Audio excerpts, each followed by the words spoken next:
Malaysia டீசலுக்கு வழங்கி வந்த கழிவுகளை நள்ளிரவுடன் மீட்டுக் கொண்டது. அதனால் மலேசியா முழுதும் உள்ள பெட்ரோல் நிலையங்களில் இன்று முதல் டீசலின் விலை 50 விழுக்காடு உயரும் என்று எதிர்பார்க்கப்படுகிறது. புதிய மாற்றத்தின்படி 1 லிட்டர் டீசலின் விலை 3.35 ரிங்கிட்டாக இருக்கும். விலை அதிகரித்தாலும் தென்கிழக்காசிய நாடுகளில் மிக குறைந்த விலையில் டீசல் விற்கும் நாடு மலேசியா என்ற நிலையில் மாற்றம் இருக்காது.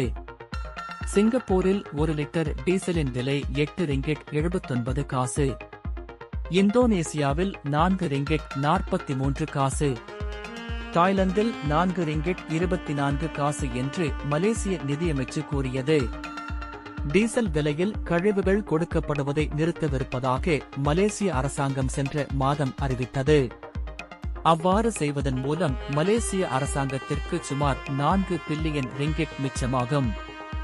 அந்த தொகை குறைந்த வருமான குடும்பங்களுக்கு உதவியாக பயன்படுத்தப்படும் என்று தெரிவிக்கப்பட்டது.